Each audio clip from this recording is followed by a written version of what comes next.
This episode of Talkin' About Rock is sponsored by Unleashed Music. Drawing on years of experience, contacts, and partnerships, Unleashed Music is uniquely positioned to platform, develop, and realize the vision of artists of all genres. Achieve your goals by partnering with Unleashed Music and take advantage of their decades of experience to help you create and execute your marketing campaign. Visit unleashedmusic.com for more info. On this episode, from Femme Fatale, Lorraine Lewis.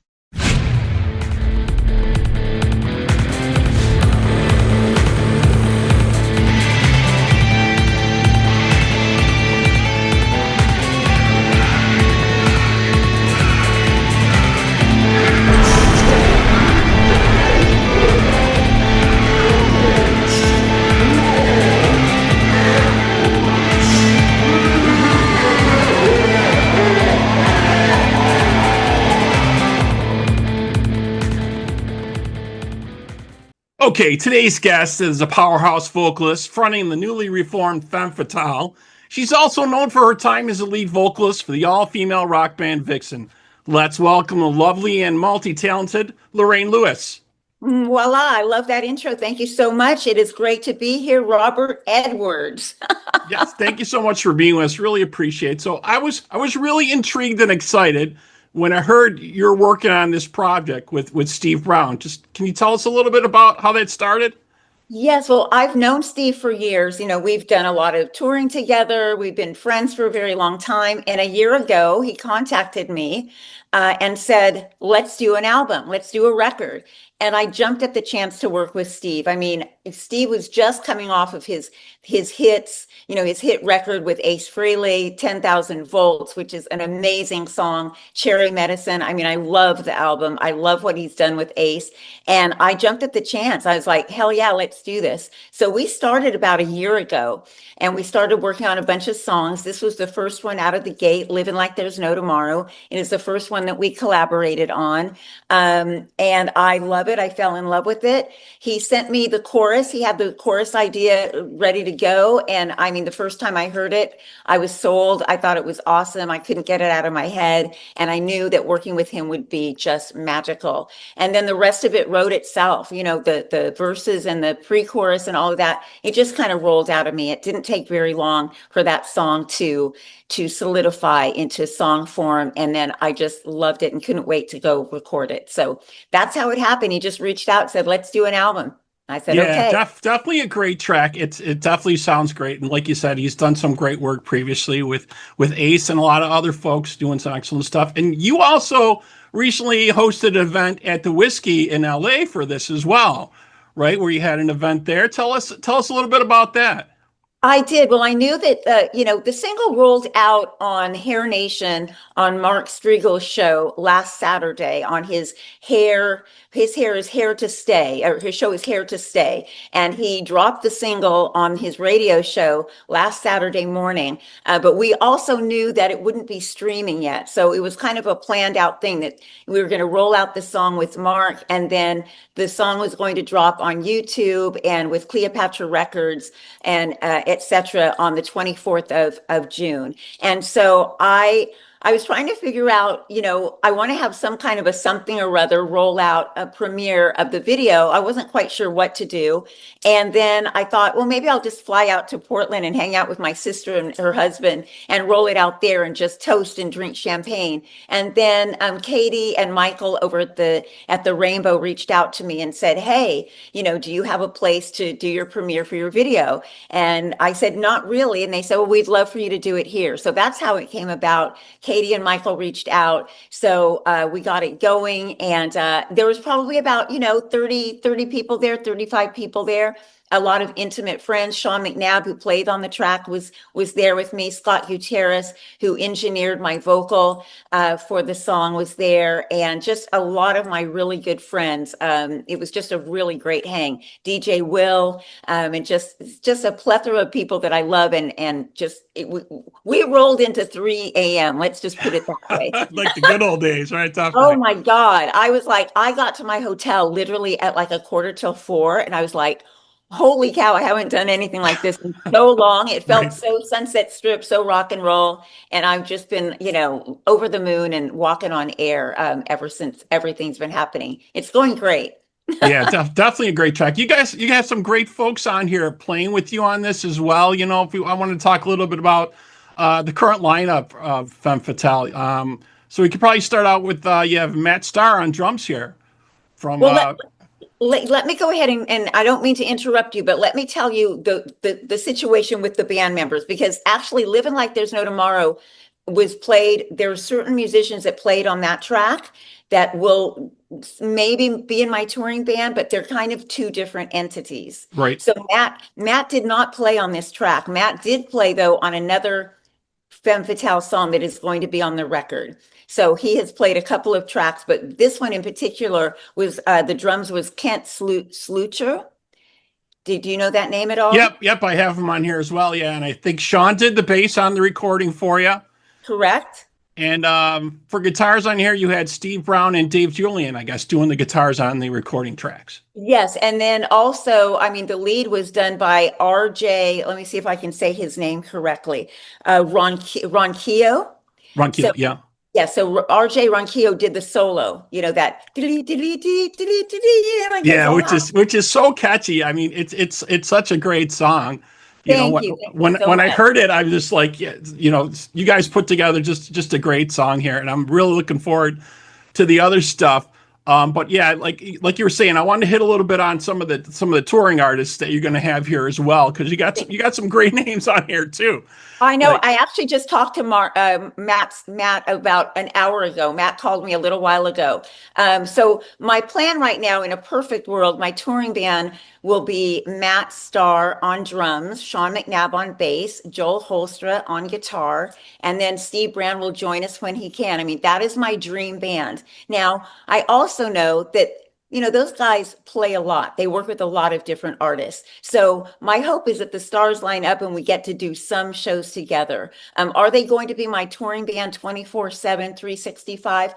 I don't know. I don't know about that. I mean, Joel told me from the very beginning that his number one priority is share.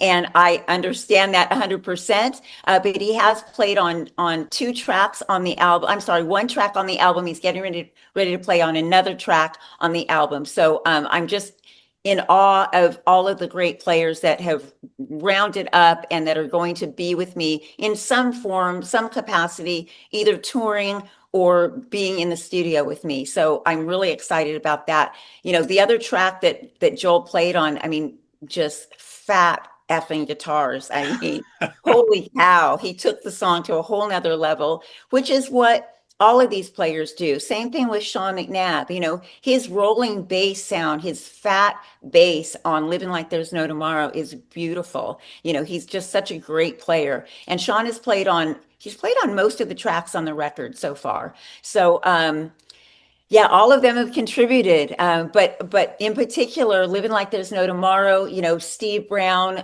played guitar on it as well, and he rounded up a really great group of musicians for me. So every song is going to have a little bit of a taste of different players that, we do have a rock community. We've all been in the business for a long time. We all know each other. We've toured together with many shows under our belts, being on the same stage or sharing. So it makes sense to me that we're just kind of bring the whole family in and just keep rocking and rolling. I mean, it feels great. I love all of them. yeah, when I started looking through the list of some of the folks that you probably have touring with you, and obviously Joel Hoekstra stood out.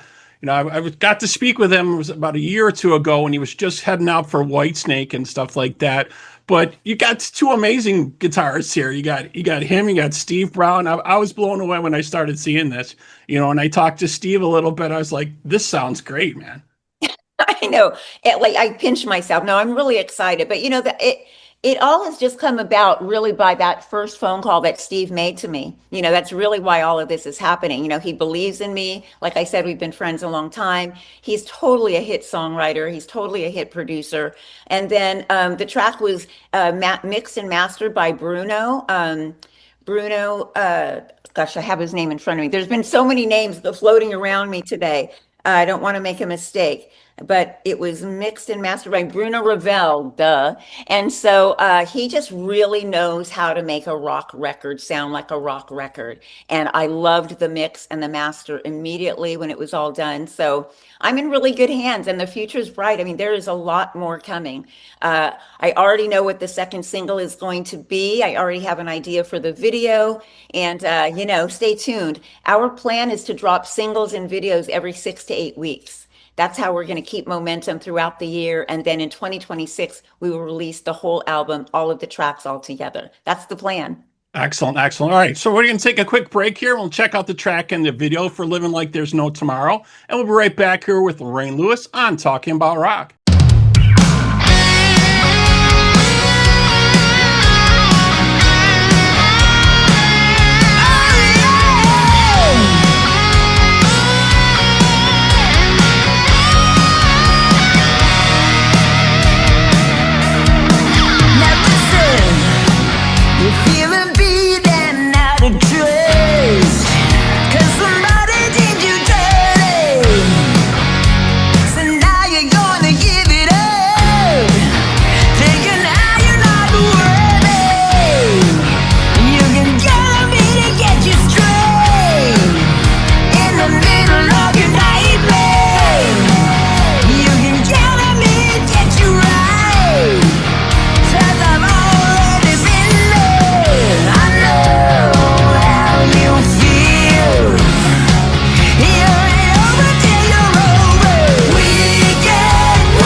All right, we're back here on Talking About Rock. Just checked out the awesome track here. A lot of positive energy and feel to this track. You know what I mean? When I first heard it, I was just like, this song's definitely going to hit radio and be gangbusters for sure. You know, very much. So I was reading a little bit more about some of the stuff you have going on. You're a busy person. You don't sit around. So you recently also recorded a duet with the Rock and Roll Hall of Fame legend Lou Gramm. I did. I was in the studio with Lou about a year ago. And so we have talked about releasing that. I think that plans might have changed with that because, he's been so busy with Foreigner. So he called me about 6 weeks ago and he wants me to come out to Rochester and come out to New York, and he wants to record some new things. So I'm not exactly sure if that song is going to get released yet. The plan was initially to release it, but I've got some other plans in store for everybody, so stay tuned. But yes, I'm going to be doing some more recording with Lou, and it was an honor to be in the same room with him, an honor to be in his presence. He is a master vocalist, and he made me a better singer that day. His choice of notes and placement and rhythm, it was so cool, so classy, so different. I mean, he is just a hell of a singer. And to walk out of the vocal booth after I had done my track and have him look up and say, "You sound amazing, you sound great," was like, yeah. Right. Amazing. So great to see him back doing stuff with Foreigner. Obviously, the jukebox hero himself. Those songs blared from everybody's radio for so long, all so memorable with his voice. Just amazing. So I think the track you guys are going to be doing is David Bowie's Heroes, is what I read. Yes, well, we recorded the song, and I mean it can get mixed and mastered and released. But after our phone call a couple weeks ago, I think that we're going to go back into the studio and just look at some other ideas about releasing something together. But look, the fact that I get to record with Lou is like, holy cow. I'm just a lucky girl, and I think that even the track "Living Like There's No Tomorrow," it really does tell a story of my life and me. And I'm the girl that never gives up. I'm the girl that never goes away. I love rock and roll. I love my lifestyle, and "Living Like There's No Tomorrow" really speaks to me, and I think to everybody. Like, we don't need to give up ever. Like, let's just keep living life every day to the max. Foot on the gas, let's go. Like, what are we doing here except for loving each other and having fun and lifting each other up and horns up and high fives all around? I mean, that's what I believe why we're here. We're here to love each other and to have fun and just keep living like there's no tomorrow. It's so cliche, but it's so damn true. Definitely. Well, you also shook up the rock world recently by launching your OnlyFans site. I don't think anybody saw that coming. When we saw the news, we were like, wow, she's done it again. Well, thank you so much. Like I say, I want to keep my foot on the gas. We never know how long we're going to be here. Don't know how long things are going to keep rolling. And as long as I am, healthy and feel good and flirty and fun, I'm just going to keep living life to the fullest. So yes, I had wanted to join that for quite a long time. There's a lot of amazing women that are on there, and men. And it's just about living free and taking your whole brand and what you do to the next level. And I like saying yes to things. I don't like saying no. So I had wanted to do that for a long time, but thank you for bringing that up. I'm really digging it. I have a lot of fun. I often will get on there and say, my opening is usually, "Are you here to talk music? Or are you here to talk dirty?" So that's a good way to start that conversation. Really how I started out, because some people do just want to come and talk music with me, and some want to get a little flirty with me, and I don't see anything wrong with it. I'm just there to have fun, and it's sort of like fantasy land, so to speak. So look, I know that I had a single out called "Waiting for the Big One." I was rolling around on the floor 30 years ago. That girl is still here. I'm still that girl, flirty, fun girl. So I love it that people have shown up and embraced it. And it's just a really fun place to be. I do love my tribe on Instagram as well. And I do have subscribers that pay like 99 cents a month to correspond with me. But there's a difference with the OnlyFans tribe. It's just a little bit different. And I do spend a lot of time there. And I do want to put to rest, I think a lot of artists that are on OnlyFans, they have people that handle their accounts. And I don't do that. I mean, I really am 24/7, have my laptop open and have my phone open. I actually just posted something before I jumped on with you that I am going to be on OnlyFans in a half hour. So Okay. So I we got to want, wrap this up. well, I just like people to know that it really is me. It's Right, not because me. it's usually not like a lot of the people don't understand that, right? They're like they think they're talking to whoever is the star A of that. They boss. think they're always talking, and it's usually a group of people that are running it or something like that, right? I think a lot of people do that. But no, it's me. It's me. It's not AI. It's not a bot. It's me. And so sometimes when people will message and they'll be like, "Oh, this sounds like AI," or "I don't know if this is really Lorraine," and then I send a message and I'm like, "Hey, Robert." Hey, Robert, it really is me. Happy Friday. I'm getting ready to pour myself a glass of wine. I hope you're having a great day and da da da. And so then it's like, oh, holy cow, it really is her. Right. 'Cause I do want people to know that I care about them, and I don't take any of this for granted. Not everybody loves Lorraine Lewis. Not everybody likes me, but that's okay. I'm not everybody's cup of tea, but the people that do, I want to nurture those relationships and just let them know that I really do care about them and that I love that they've stuck with me for so long, all of these twists and turns that I do in my life. And that is what life is all about. We're all just living life to the max, and you never know what's around the corner. I do have a lot of other stuff going on too. I'm writing a book. I was after the OnlyFans article came out, I was hit up by a literary agent, and it was a really great day. And I actually knew this person because I've worked with him before. And we had a meeting with the president of the company who happened to be in Rome at the time. And so she Googled my name and she said, "Oh my God, Vice just did a story about her 4 hours ago about joining OnlyFans." So it was just kind of perfect timing. Right. So again, I'm saying yes to everything, but at the end of the day with OnlyFans, I will say I'm a rock star. I'm not a porn star. I'm a rock star. So even though we're there to have fun and all of that, I mean, I am not, you go to my page and you're not going to see a bunch of porn on the front page. But I think even when people go there, they don't really understand how it works. But you need to send me a direct message so I can say hello and, get to know you a little bit, because you're not going to come to my page, especially for free. And there's going to be just a bunch of wild, crazy things on there. That's just not my brand. But I am all about, I mean, I did spank my butt I should say I spanked my ass in the video ages and ages ago. So again, that girl is still me. I'm still me. Yeah. Flirty Yeah. fun. Definitely so much cool stuff going on with you. And I just want to ask you real quick. Obviously, you talked about this in the past a little bit. Back in the day when you parted ways with Viction, you never really received a reason from the band. Are you still in contact with any of those ladies at all? Have you ever heard anything from them or? No, no, unfortunately, no contact.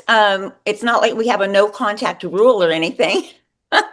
But no, I mean, I see their things come through every once in a while. I love them and I support them. I have the best time with them. I have not heard from the leader of the band I haven't heard from her ever since that happened. It was the manager that called me. And look, at the end of the day, all of this is good. There was a reason that I wasn't supposed to be in that band anymore, and that this is exactly why. Because I need to be and want to be Lorraine Lewis, Femme Fatale, living like there's no tomorrow. It's a rebranding, it's a rebirth. I'm wearing all white in the whole video, and there's a reason because it's like I'm relaunching. Like it's not over for me. It will never be over for me. That was a great time I had, but this is who I am. This is my life, and I'm just rocking and rolling it, and I just want to keep rocking and rolling forever. Yeah, you're definitely doing that with the new track, "Living Like There's No Tomorrow." It is out now from Femme Fatale. And like you said, you're gonna have some singles coming up, and this gonna be a full album. It's gonna be.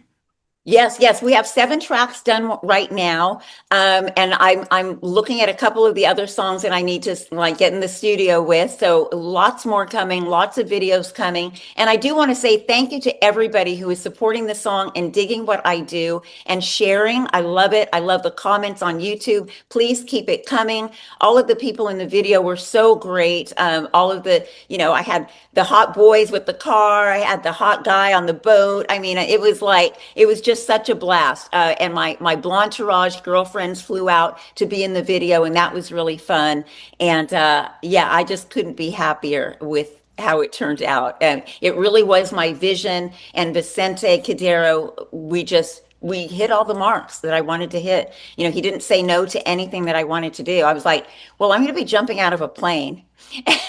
Right when I saw that online too, right? I was like Yeah. living like there's no tomorrow. You want to sum it up. There it is, right? There it is. I mean, and I did that. I jumped out of a plane about 5 weeks ago, maybe 6 weeks ago. Had the time of my life. I highly recommend it. I felt like I was buzzing like crazy. I physically was buzzing my body for about an hour and a half afterwards. It's such an emotional and just a sensory overload. I don't do blow, I don't do cocaine, I don't do drugs, anymore. And when I say that, back in college, like a million years ago, like there was a line or two, whatever. But it did feel like I am buzzing. I am like, it's a physical high.